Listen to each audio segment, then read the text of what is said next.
आगु को आसुची पणा संक्रांति। पणा संक्रांति रे निहाती आम घर मानकरे बेलपणा तो होता है।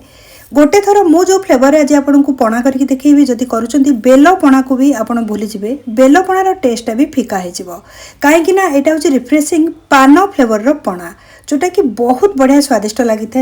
आ गोटे ग्लास आप पीले ना एकदम मन भरी पीवाई कि स्वादिष्ट और करने को बहुत सहज कारण बेलर झिंझट ए न थाए। बेल को जो चकटिक आम बाहर करूँ अठा सीटा ही लगी था अठा गुड़ाक से सब न थाए। आपको तैयारी करने कि प्रथम इनग्रेडिएंट्स हूँ छेना आउ सांगे नड़िया। नड़िया को कोरिकी मु नहीं जाइए ता सांगे अध लिटर क्षीर को ना छेना छिंडेकी नहीं जाइए। मेन इनग्रेडिएंट्स बाकी इनग्रेडिएंट्स को बर्तमान आम देखी नवा। टोटाल आम 4 ग्लास पणा तैयारी करवा से तो प्रथम मु छेना आ नड़िया नहीं आउ पान नहीं जाइए 10 ରୁ 12टा पान फ्लेवर करवा से पान पत्र पकईकी ब्लेंड करवा। पान को प्रथम धोईकी भल कि मुझे जाइए कारण बाली लगी था आगरे पछरे कोटी भी पानर मार्केट रू आणला परे पानी रे एकदम ताको छाड़ीदेवे 15 मिनट पर्यंत तापरे गोटी गोटी करी धोईकी नहीं जिवे। पान को एमती साइज करदेबा ऊपर ऊपर करके जोटा खराब होईची आउ अधिका दिशुची जेमती कि भल दिशुनी माने ताजा दिशुनी ताको आमे बाहर करनबा। तापर कौन करवा ना पानर पछपट अंश को काटिदबा तार जो पछपटे डंडी गुड़ाक थाए ताको काढ़ीदबा।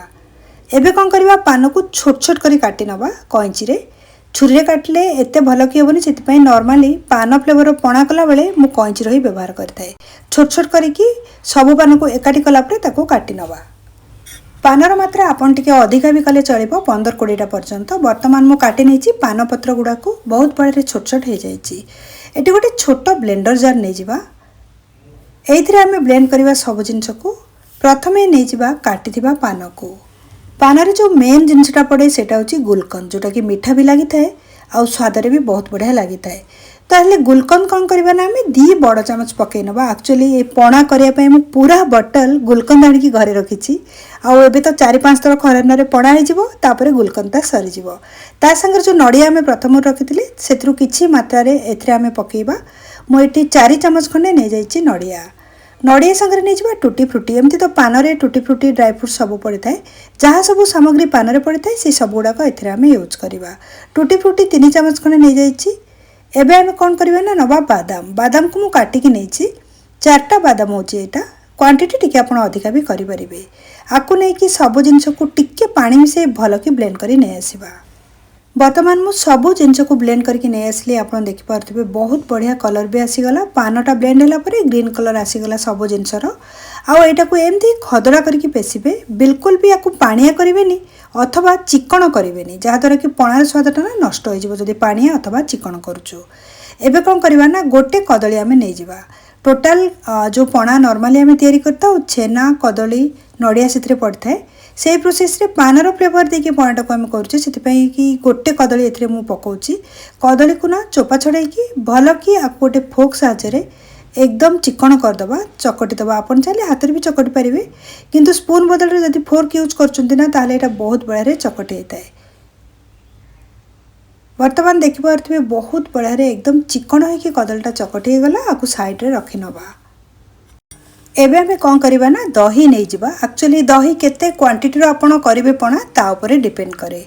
मु एठी टोटल 4 ग्लास करिवि आउ 2 ग्लास सर्व करिवि तो दही एठी मु नहीं जाउची बहुत काठुआ दही एटा।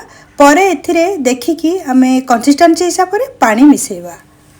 दहीटा खंड खंड होइकी अछि तो आपको भल कि आमे बीट करदबा। बीट करबा द्वारा आर टेक्सचरटा टिके फेणुआ होइकी जिवो आ पणाटा बहुत बढ़िया हेबो। नले दहीटा खंड खंड होइकी रहि जिवो चीनी संगे भी भल कि मिसिबोनी। वर्तमान मु दही की बीट करदेली पणा पाई कि बाकी सब सामग्री को एथिरे मिसेदबा। जो कदलटा को एबे हमें चकटिकी रखिथिले सेटा को मिसेदबा। क्वांटिटी एक्चुअली पणा पाई कि किछि सेमित निर्दिष्ट न थाए। आपण आपणक टेस्ट हिसाब रे पकई परिबे कदलीर मात्रा टिके कम अथवा अधिका। एक्चुअली मु तो गोटे कदली एथिरे व्यवहार करछि कम रा किछि चांस नै किंतु अधिका आपण करि परिबे। आधा लिटर क्षीर को छिंडेकी मु रखिथिली जो ताको पानी रु छाणी नबा। पूरा काठुआ भी करिवेनी टिके पानी थी जमती सफ्ट हो लगे हाथ में एमती चकट चकटी पकेवा जहाँद्वारा कि गोलिला बेल को पणा संगे से भल कि मिसीज। एबे एथिरे पकेवा चीनी। मुझे 2 चामच चीनी पकाउची। दहीर क्वांटिटी हिसाब रे आउ टोटाल पणा आपण केते करछंती से हिसाब रे चीनी मिसेबे। तापर कौन करवा ना जो आमे पान को ब्लेंड करके रखिथिले से मिक्सचरटा को एथिरे मिसेई दबा। पान पकेला परे ना पानर कलरटा तो डार्क थाए किंतु आउ सब जिनस गुड़ाक धला थाए मिलेला परे हल्का ग्रीन कलर पणार पळै आसीबो। वर्तमान कौन करवा सबू जिनस को भल कि आम गोलैदबा। सबू सामग्री ए पकई सारी आउ कि भी पकेयार ना खाली टिके पानी पकई ब्लेंडर जार को धोईकी मुझे मिसई नहीं एमती भी बहुत मोटा और गाढ़ा है ना पणाटा से टिके पानी पकई। ये टाइम रे आपड़ देखिए पानी जदि दरकार आउ टिके पकेबे आउ अल्प टिके पानी ए मिसेबा आम तापर आपको भल कि गोलैदबा। पणा वर्तमान तैयारी हो गला। पणा को सर्व करने कि 2टा ग्लास नहीं जावा। एक्चुअली यार क्वांटिटी हिसाब से 4 ग्लास हम मु 2 ग्लास सर्व करके देखौची। ग्लास रे पणा को ओजन नवा। पणार कलर भी बहुत बढ़िया आसी आउ एटा स्वादिष्ट भी कारण पानर फ्लेवर समस्त को भल लगी थाए। पान पत्र सह आम जो गुलकंद ए पकईचु ना ता जोगार स्वादटा बहुत बढ़िया आसी थाए। ऊपर ग्लास रे ना सजेबा पई कि मुझे आलमंड अथवा बादाम व्यवहार करुच्ची काटिक जोटा रखी फास्ट जो पकई से किटा मुझे रखी नहीं ता सांगे पकेबा आम टूटी फ्रूटी जहाँद्वारा कि कलरफुल भी दिशो ग्लासटा आउ पीवाई स्वादिष्ट लगे। ताहले वर्तमान आमर पान पणा तैयारी होगला। केते परफेक्ट लगुच ना गोटे थर निश्चय या ट्राए करंतु आउ कमेंट सेक्शन में मते जणेबे टेस्ट आपको केमती लगिला। नॉर्मल आमर ट्रेडिशनल पणारे जो सब जिनस पकाऊ से जिनस पकईकी आम पान फ्लेवर तैयारी कले आज पान पणा। ए पणा संक्रांति निश्चय रेसिपी ट्राए करंतु। रेसिपी विषय रे आपणक मन जहाँ भी क्वेश्चन अच्छी कमेंट सेक्शन में शेयर करंतु।